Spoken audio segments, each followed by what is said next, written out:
To go the right way about it, and to be free from all doubt and anxiety about the location where one should watch the breath, one should do the practice in much the same way as we have described above for the other parts of the body.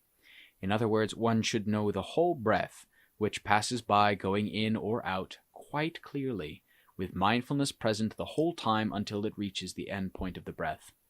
Then, if the place where the breath is being felt should appear to be high or low, or different from the place which one thinks of as the starting point, it will not spoil the work of fixing one's attention on the breath in any way at all. In fact, it will make the citta and the breath become intimately close together throughout until the end of the Bhāvanā, or the end of the breath. The breath ceases as far as one's feeling of it goes. This sometimes happens while doing the practice of ānapanasati. The limit of breathing is its cessation. The limit of the heart is that it goes down into an intimately concentrated state, ending its responsibility with the breath and setting itself up as the one citta, eka citta. In other words, there is only one support, aramana, which is that of knowing, which does not associate with anything else at all. This is known as the citta which has become intimately concentrated in samadhi bhavana. But generally, those who practice ānapanasati and who reach the point where the breath becomes subtle and appears to cease, become apprehensive and think quite wrongly that, if my breath stops, I shall die. Just this is enough to bring the breath back again, and it becomes coarse breathing, as it was to begin with. Then the citta is also coarse, and finally the bhavana does not get anywhere much. It is probable that all they will get to is a fear of death, and then the citta and the breath draw back until they find a state where they believe that they will not die. That's all. There are many cases of people doing bhavana like this amongst those who practice, so it is appropriate to give this warning. For it may happen to some of you who read this and who practice ānapanasati bhavana, who may have been or would otherwise have been deceived by this trick. In doing bhavana to see the truth of what happens with the breath in ānapanasati, you should define the breath with mindfulness and go on until you reach the limit of breathing and of the citta. You will then see what is most wonderful quite clearly, as soon as you pass by the fear of dying with courage and resolve when it seems that your breathing has stopped. For when you are developing ānapanasati and the breath becomes very fine and apparently ceases, as far as you can tell by feeling, you must understand that even if the breath in fact does cease, while your awareness, which is the heart, is still alive in this body, you most certainly will not die, however it may be. If the breath stops, let it stop. And if anything else in the body stops with the breath, let it stop also, as it will naturally. As for the heart, the one that does not cease nor die away when the other things do, it will discriminately look at and know everything of all kinds that come within its fields of sense awareness at that time. But it will not be anxious or concerned about any natural conditions, sabhava, that are arising and ceasing all the time. Just this is all that is necessary for the citta to cut off all fear, concern, and anxiety of all sorts which have been accumulated and stored up, and it does this in a way that one would never have expected or imagined to be possible. In addition, this brings a state of calm which goes down and reaches the level of samadhi without anything being able to obstruct it at all. When the breath is about to cease, or when it actually ceases, the only thing which is likely to obstruct it is the fear of death. That's all. When this obstacle has been overcome just once, by the methods we have outlined above, this fear will disappear entirely, and it will probably never again return to deceive one. Then one will be able to see some of the cunning tricks of the kilesas quite clearly. At that time one will also see that one does not die as one thought one would, and this makes one see the nature of Mara so clearly, and the way it creates endless imaginary ideas to deceive us. Therefore, those of you who practice the way of ānapanasati should remember what the face of Mara looks like when you meet it, and keep it well in mind, so that when you meet it again you will know how to evade and avoid it, how to correct and cure it, and to go onwards smoothly until you reach the far shore of safety, free from all dukkha. Like our great teacher who walked before us, using this practice as the basis until he attained enlightenment and nibbana by this method.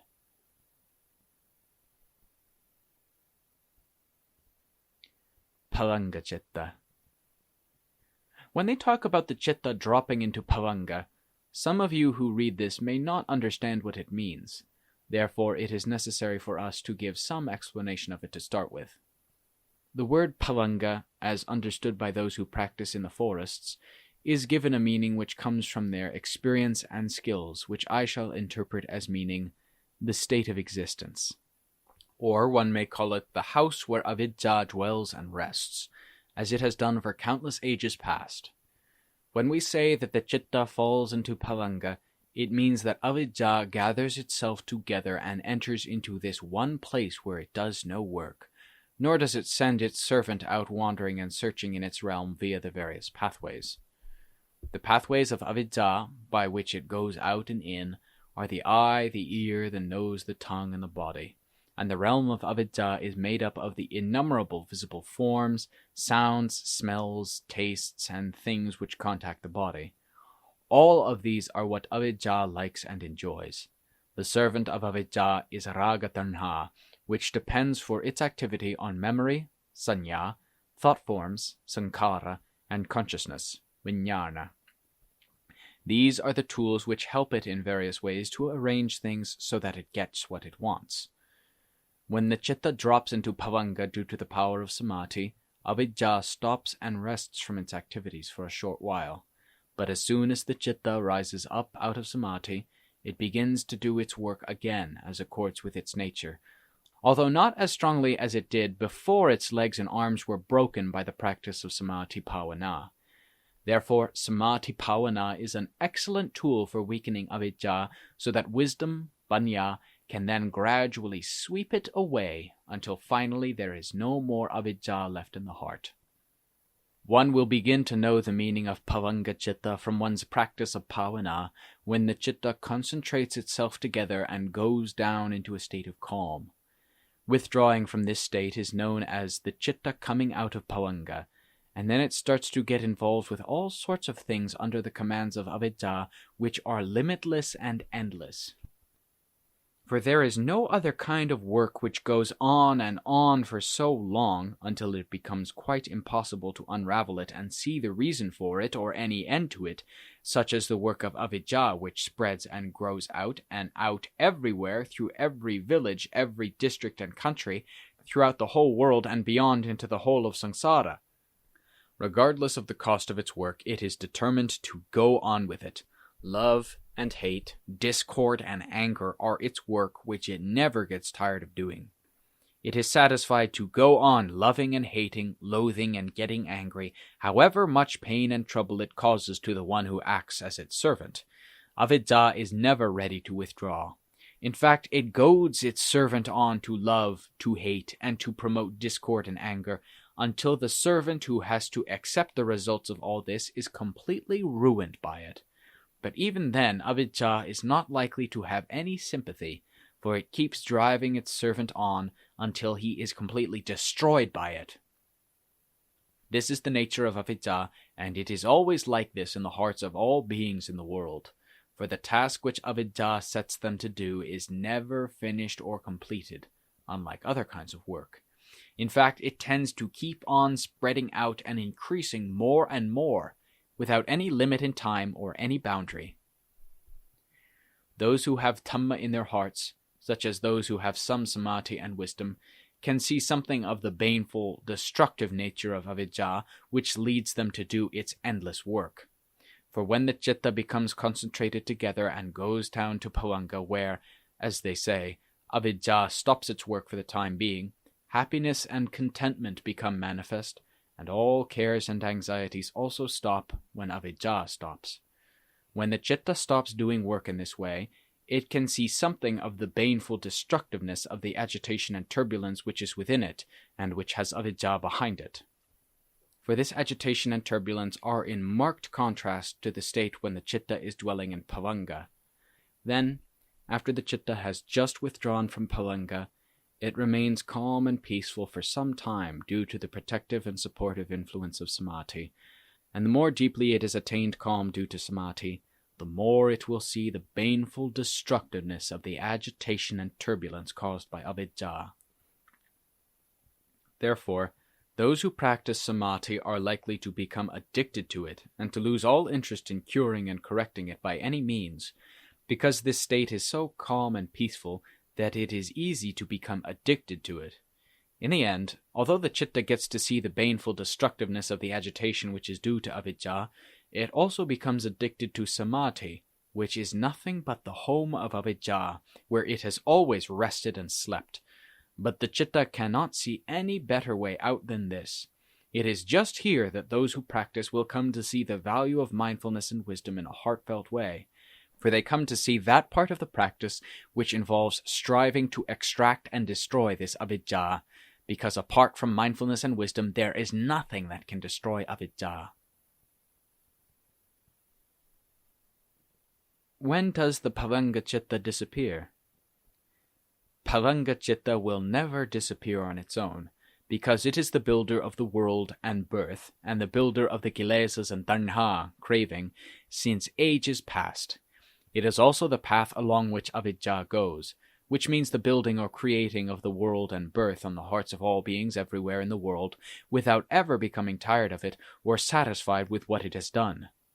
If one who practices loves and cherishes Pavanga Chitta, and loves the basis of his samadhi without thinking of looking for a way to change his position towards that of developing wisdom so as to look at and examine avidya itself, it will be as if a wanton woman is there within the chitta, or rather in the Pavanga Chitta in samadhi. And it will be as though he is the agent of becoming and birth all the time, and he will never be able to get free. If he wants to get free, he must build up mindfulness and wisdom within his heart until they are skillful, resolute, and fully capable of destroying Pavanga Chitta, the essence of birth and life in samsara, after which Pavanga Chitta will dissolve and disappear on its own. To be able to get to know Pavanga Chitta, one must have firm and strong samadhi, as well as mindfulness and wisdom, which are so sharp and penetrating that they come within the field of Mahasati and Mahapanya. Otherwise one cannot come to know it, even though one learns the whole Tipitaka, and then one cannot get free from having to carry about a belly full of knowledge about avidya all the time. The very best things to cure this are in fact Mahasati and Mahapanya. These are the weapons with which to destroy Pavanga Chitta and Pavanga Avidya. We forest bhikkhus write naturally according to our forest natures. Please don't be offended or take it too seriously, because when we speak or write, we don't have any fixed plan or pattern to refer to and to act as a guarantee of what we say. For when we practice in the forest, and when we learn in the forest. So our forest is forest Dhamma. In short, it is all the story of this forest, and there are no textbooks or scriptures hidden in it at all. In describing the methods of walking Jangama and sitting in Samadhi, we have not followed any progressive step-by-step explanation. This is due to the way in which the various branches of Dhamma are linked together, and it is necessary to explain how one thing leads on to another. This has led us to go round and back and forth wherever it was necessary to do so, but those readers who are newly beginning to train themselves may have some questions, and they may have been somewhat put out by this way of explaining, although it is also likely to be of value to them in the future. Therefore, we will summarize these two methods of Bhāvanā as follows. If one finds that walking Jankama suits one's temperament, and that one gains calm or various skillful means, upaya, from it more than one gains from sitting in Samadhi, one should do the walking practice more than sitting. Conversely, if one gains more results from sitting in Samadhi than from walking, one should do more of the sitting practice. But one should not oppose the need to change one's posture at times, which is an important and necessary thing for the body, the tool which we must use in doing this work. Either of these two are suitable for destroying the kilesas, the things which store up the whole potential for existence and birth and all dukkha within the heart. So you ought to take an interest in the citta, which is such an important thing even in the world. Then the world and oneself can live together in happiness, rather than living with discontent and trouble. For when the chitta has had enough training, one has that which will protect and enable one to avoid trouble to some extent, which is far better than having nothing within oneself at all. In addition, when the time comes for the khandhas to break up at death, one will be able to depend on the refuge of the overshadowing virtue within oneself, which one has steadily accumulated. Beings in the world keep going on due to their kamma, some of which is good and some bad, and they experience results of it, some as happiness, some as discontent and suffering, and this goes on all the time. Never has there been anyone or any being of any kind that has been able to evade and avoid experiencing those results which they do not want. Here in this world of people, it is quite easy for us to know and see this at any time, both in ourselves and others, and also in animals who have some happiness and some suffering which they meet with from time to time, depending on circumstances in each case.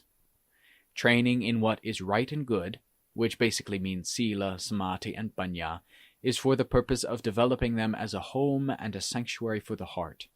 This is something which those who practice the way should come to experience in the present, today, or at least in this life for sure, in the same way as they did in the time of the Lord Buddha. As for the experiences of the chitta which becomes concentrated and goes down into samadhi, of which there are many different varieties according to different people's characteristics, we will say nothing about this, for we are afraid that you who are just beginning to do the practice will think and speculate about it in various ways that are quite false, and nothing like the real thing which comes of itself from your own samadhi characteristics. The explanations which we have given for the practice of walking jankama and sitting in samadhi bhavana are generalized and suitable for those who are ordained as well as lay people to start doing them. As for the results, which means the kind of chitta that comes from doing these forms of practice, mainly it will be calm. For when it has become concentrated and gone down and attained samadhi, the chitta will be unified with its object of attention, aramana, and they are one and the same. But in a few cases it may go in a different way, depending on the individual's characteristics. Therefore, those who practice should not be worried when they hear from their friends that their chittas went like this, came to know and see that, and experienced various nimittas in this or that way. The thing you should keep in mind is the main purpose of what you are doing, which is to attain calm when the chitta goes down into a concentrated state. And this is what matters. This is the result which always guarantees the samadhi as being genuine. You who have energy and who are striving to practice the way are bound to see the wonder of the chitta from samadhi bhavana one day for sure, and this is regardless of whether you are ordained or a faithful lay follower. That which you have read about the lives of the Aryasavakas will then become your own story one day when you succeed in doing it. Those things which are kilesas and evil kamma, as well as the Dhamma which cures them, are all there in all of us, and they are completely impartial, being no respecter of persons, nowadays, just as they were in ancient times. Because of this, one who practices, doing it in the proper way, samiti kamma, in the methods of samadhi, will get results which are truly satisfying, in the same way as the Aryasavakas did at the time of the Lord Buddha, and you should be able to attain the same thing also. But it is important not to pay more attention to speculating about the time and place that the path, fruition, and nibbana will arise than in doing the practice on the path, magga, following the right way of Dhamma. This is the way and the means of shedding all the kilesas and the whole load of dukkha from one's heart. And this path is the Dhamma which has been continually overcoming kilesas directly and continually ever since the time of the Lord Buddha up to the present, without any change or alteration at all. Please take it and use it to cure your chitta, which is where all the kilesas arise and dwell. This will lead you to see quite clearly in your heart how it has changed from having been a vessel full of kilesas into a vessel of Dhamma, gradually and steadily, until the whole heart becomes Dhamma. Once the whole heart has become Dhamma, one can live anywhere, and the arising of dukkha in the heart will no longer come one's way, except within the elements, the dhatu, and the khandhas, which are the house of dukkha, which is still standing. But the khandhas are just khandhas, and their dukkha just dukkha as they were before, and this will go on until they reach the day of their dissolution. Then the end of the repeated rounds of lives of khandhas and dukkha will have been resolved. That which is called avidya, which has been the prosperous chieftain over the heart, will have lost all his power and be rendered meaningless as soon as the citta becomes entirely Dhamma throughout, and it is at this point that the work of Dhamma comes to a final conclusion and one can go free. This is not like the work of avidya, which spreads and scatters out throughout the whole of the realm of samsara without limit and never ending. This leads us to compare those two types of work and their results. The one which grows without limit and is never-ending, even so that if one goes on doing it for aeons of time, all one gets is restless disturbance all the time, whereas the other type of work has a path with a definite conclusion, and one does not have to go back and forth and round, shouldering the burden of dukkha forever. Of these two forms of work, those who have done both of them, and have gone far enough in both, will know that the results of them are utterly different and that they are poles apart. If then one were to choose in a fair and rational way, which kind of work should one choose? Even if one has gone along just a little in this way, one has a path that can lead one out. One is then no longer caught up in admiration for that work of turbulence, of going round and round, so that one forgets and loses interest in thinking about gaining Dhamma wealth for oneself and one's future. Withdrawing from samadhi. When one is going to withdraw from meditation practice, one should do so with mindfulness to support and look after the citta. If, however, the citta is still calm in bhavanga, the situation is such that one should not force it to leave this position to withdraw from the practice of meditation, even though it is time for one to go to work or to do other things or go Paṭipadā. One should not disturb it, but let it remain concentrated and calm until it withdraws on its own. Whatever external work needs to be done, it should be put aside at a time such as this, even though the external work may be necessary and important, because the work of the bhavanga citta is of the utmost importance, and incomparably more so than any external work. If one forces the citta to withdraw, even though the citta is still not skilled at entering and leaving bhavanga, it will spoil it for the citta in the future. For the citta will no longer be able to concentrate together and go down into a state of calm as it did before, which will make one become disheartened. This sort of thing has happened time after time amongst those who practice the way, so one should be very careful not to repeat this mistake. In withdrawing from samadhi, if the citta has become concentrated and calm, one must only leave this state when the citta withdraws on its own, or when one feels tired, and then one should be fully mindful. One should not withdraw from this state abruptly or hastily without being mindful and clearly aware, sati sampajanya, which is the Dhamma that should be an accompaniment to all one's movements and changes of state. Before withdrawing, one should think about those methods that one has used, which have brought one results when practicing samadhi, such as, how did I set up mindfulness to fix the citta? Which parikamma word did I keep in mind? How fast or slowly was the heart able to become concentrated and drop into a state of calm? Or, how did I investigate and contemplate, and what method did I use that my heart could be so skillful as this? Having defined these things and taken note of them, both in terms of their causes and the results of what one did in the past on each occasion, one should gradually withdraw from samadhi bhavana. The reason why one should carefully take note of what happened in this way is that when one comes to do the same thing in the future, one will be able to do it correctly and easily by following the same path. Those bhikkhus who have been doing the practice for some time already should take note in particular that although they have withdrawn from samadhi, the mindfulness which has been supporting and upholding the citta should not be let go of or allowed to disperse. In the four postures of standing, walking, sitting, and lying down, in doing one's duties in life, and in fact in doing all things, one should have mindfulness to accompany and watch over the parikamma word. Or else one should have mindfulness and clear comprehension, sati sampajanya, present within one, not letting the heart go free to be pushed about this way and that by one's various emotional attachments, aramana.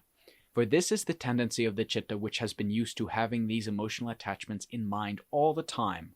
When mindfulness is present with a parikamma word, and present in oneself generally, the behavior which one displays outwardly by way of one's bodily actions and speech will not be faulty in any way.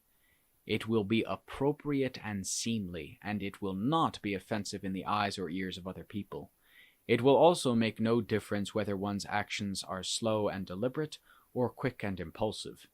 It will still be within the bounds of what is proper, seemly, and pleasant to see and hear. In addition, when one practices samadhi bhavana, the chitta can drop into a calm state quickly, because the mindfulness which controls and guards the heart and the work that one is doing are both within oneself. It is like looking after an animal which one can catch and put to work as one wants without trouble, and it never acts up or does anything dangerous, as may happen if one lets it go its own way. Yatha Gamma. When one tries to watch and control the chitta the whole time, even though one still cannot attain full concentration and calm as one may wish, yet it will also not go wandering about looking for things to do to create more gamma and difficulty for oneself. When one tries to watch and control the chitta the whole time, even though one still cannot attain full concentration and calm as one may wish, yet it will also not go wandering about looking for things to do to create more gamma and difficulty for oneself, as it would if one had let it go its own way.